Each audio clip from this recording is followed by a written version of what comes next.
Assalamualaikum warahmatullahi wabarakatuh. Salam sejahtera semuanya. Di video kali ini saya akan menjelaskan beberapa materi tentang pendidikan kewarganegaraan. Baik, sebelum saya memaparkan materi, ada baiknya saya memperkenalkan diri. Perkenalkan, saya Ahmad Darmawan, kelas E Ilmu Pemerintahan, Universitas Muhammadiyah Sideneng Rapang, dengan NIM 09105803210118. Baik, untuk materi pertama, teori terbentuknya negara. Yang pertama, teori ketuhanan. Penganut teori ini adalah F.Y. Stan, Kahnemann, Thomas Aquino, Haller, dan Augustinus.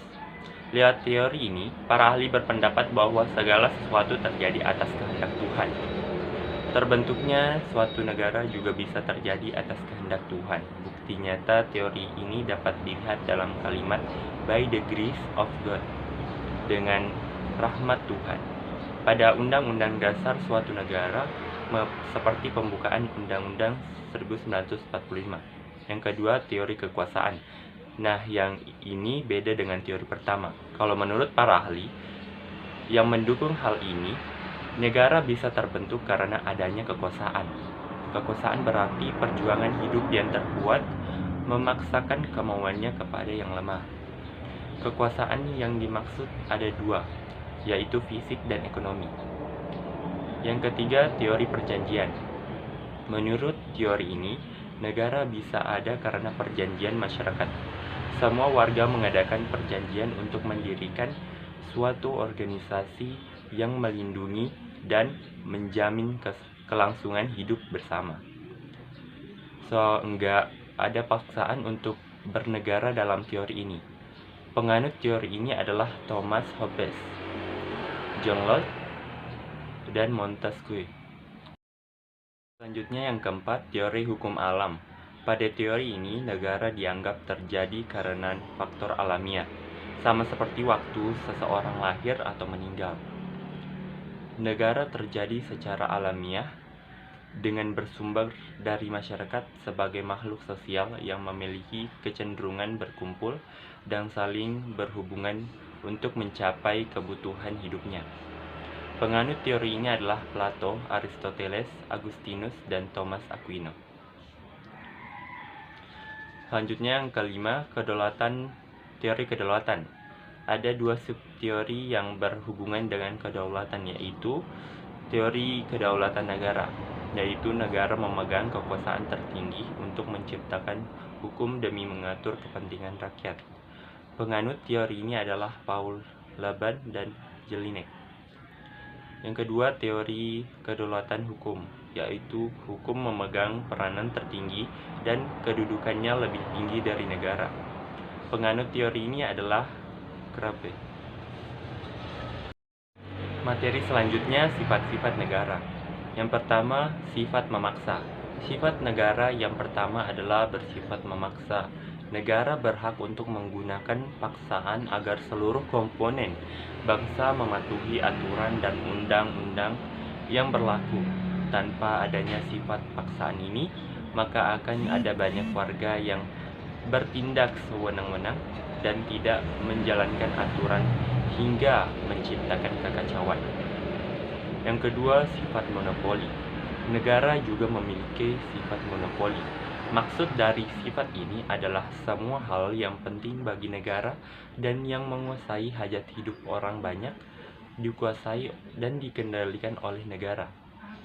Segala sesuatu dalam lingkup dalam negeri dikendalikan dan dimonopoli oleh negara. Yang ketiga, sifat menyeluruh.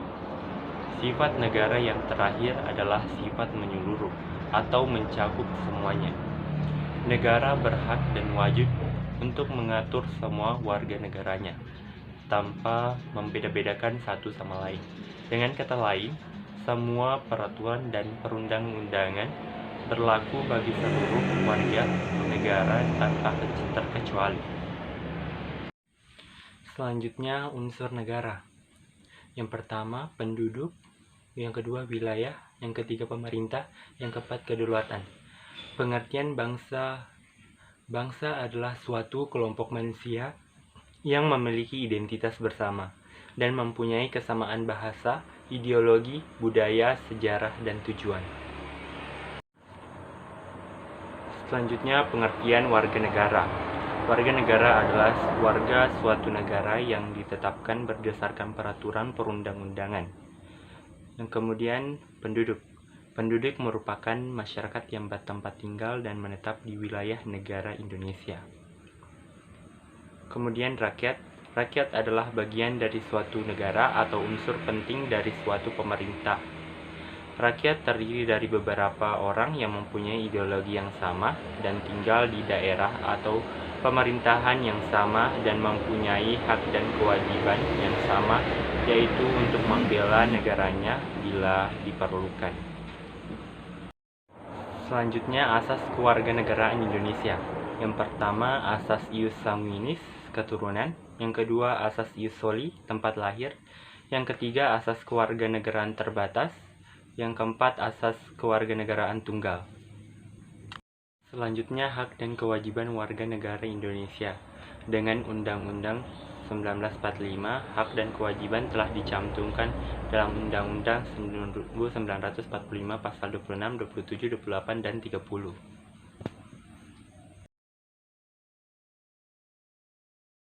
Sesuai dengan pasal 29 ayat 2 Undang-Undang Republik Indonesia 1945, negara menjamin kemerdekaan setiap penduduk untuk memeluk agamanya masing-masing dan beribadat menurut agamanya dan kepercayaannya itu. Kata menjamin di sini memiliki arti bahwa negara berkewajiban melindungi, memelihara, dan melayani dalam memberikan hak kepada seluruh warga negara Indonesia. Baik, hak dan kewajiban bela negara bisa kita lihat dalam PPT di atas. Pemaparan dari saya, lebih dan kurangnya mohon dimaafkan. Semoga pembawaan materi ini dapat membawa manfaat bagi saya pribadi dan untuk teman-teman sekalian. Wassalamualaikum warahmatullahi wabarakatuh.